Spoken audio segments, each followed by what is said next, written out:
जय श्री कृष्णा, जय श्री राधे। आप सबों को मेरा सादर प्रणाम। श्रीमद् भगवद गीता के 39वें दिन के पाठ में आपका स्वागत है। आइए शुरू करते हैं।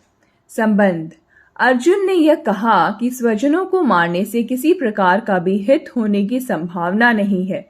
अब फिर से उसी की पुष्टि करते हैं। न कार्षे विजयम कृष्ण न च राज्यम सुखानि च किम न राजेन गोविंद किम भोगे जीवितेन वा। हे कृष्ण, मैं न तो विजय चाहता हूँ और न राज्य तथा सुखों को ही। हे गोविंद, हमें ऐसे राज्य से क्या प्रयोजन है अथवा ऐसे भोगों से और जीवन से भी क्या लाभ है। प्रश्न। अर्जुन के इस कथन का स्पष्टीकरण कीजिए। उत्तर। अर्जुन अपने चित्त की स्थिति का चित्र खींचते हुए कहते हैं कि हे कृष्ण, इन आत्मीय स्वजनों को मारने पर जो विजय, राज्य और सुख मिलेंगे, मैं उन्हें जरा भी नहीं चाहता। मुझे तो यही प्रतीत होता है कि इनके मारने पर हमें इस लोक और परलोक में संताप ही होगा। फिर किस लिए युद्ध किया जाए और इन्हें मारा जाए? क्या होगा ऐसे राज्य और भोगों से? मेरी समझ से तो इन्हें मारकर जीने में भी कोई लाभ नहीं है। संबंध।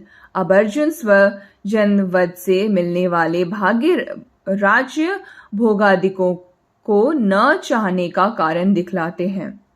ये शाम अर्थे कार्षितम न राज्यम भोगा सुखानि च ते में अवस्थिता युद्धे प्राणान त्यक्त्वा धनानि च।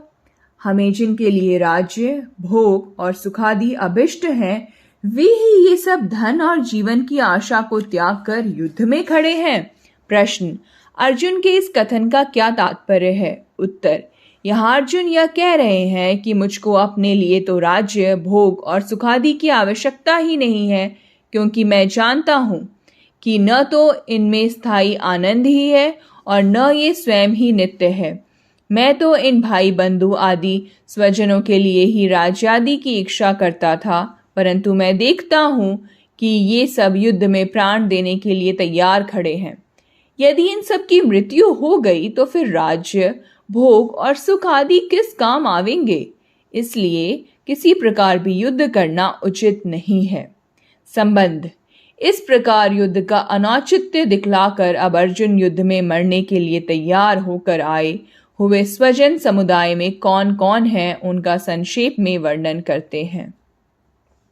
आचार्या पितरः पुत्रा तथा एव च पितामहा मातुला श्वशुरा पौत्रा श्यालाः संबंधिना तथा गुरुजन, ताऊ चाचे, लड़के और उसी प्रकार दादे, मामे, ससुर, पौत्र, साले तथा और भी संबंधी लोग हैं। प्रश्न। अर्जुन इन संबंधियों के नाम लेकर क्या कहना चाहते हैं? उत्तर। आचार्य, ताऊ, चाचे आदि संबंधियों की बात तो संक्षेप में पहले कही जा चुकी है।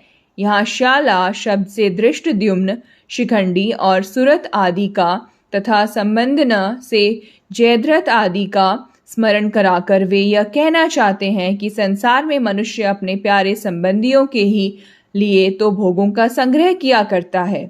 जब ये ही सब मर जाएंगे तब राज्य भोगों की प्राप्ति से क्या होगा ही क्या? ऐसे राज्य भोग तो दुख के ही कारण होंगे। संबंध। सेना में उपस्थित शूरवीरों के साथ अपना संबंध बतलाकर अब अर्जुन किसी भी हेतु से इन्हें मारने में अपनी अनिच्छा प्रकट करते हैं। एतान् न हन्तुम् इच्छामि घ्नत अपि मधुसूदन अपि त्रैलोक्य राज्यस्य हेतो किम नु मही कृते। हे मधुसूदन, मुझे मारने पर भी अथवा तीनों लोकों के राज्य के लिए भी मैं इन सबको मारना नहीं चाहता। फिर पृथ्वी के लिए तो कहना ही क्या है। प्रश्न। अर्जुन ने यह क्यों कहा कि मुझे मारने पर भी मैं इन्हें नहीं मारना चाहता? क्योंकि दोनों सेनाओं में स्थित संबंधियों में से जो अर्जुन के पक्ष के थे, उनके द्वारा तो अर्जुन के मारे जाने की कोई कल्पना ही नहीं हो सकती थी। उत्तर। इसीलिए अर्जुन ने घ्नता और अपि शब्दों का प्रयोग किया है। उनका यह भाव है कि मेरे पक्ष वालों की तो कोई बात ही नहीं है, परंतु जो विपक्ष में स्थित संबंधी हैं, वे भी जब मैं युद्ध से निवृत्त हो जाऊंगा तब संभवतः मुझे मारने की इच्छा नहीं करेंगे, क्योंकि वे सब राज्य के लोभ से ही युद्ध करने को तैयार हैं। जब हम लोग युद्ध से निवृत्त होकर राज्य की आकांक्षा ही छोड़ देंगे, तब तो मारने का कोई कारण ही नहीं रह जाएगा। परंतु कदाचित इतने पर भी उनमें से कोई मारना चाहेंगे, तो उन मुझे मारने की चेष्टा करने वालों को भी मैं नहीं मारूंगा। प्रश्न: तीनों लोकों के राज्य के लिए भी नहीं, फिर पृथ्वी के लिए तो कहना ही क्या है? इस कथन का क्या तात्पर्य है?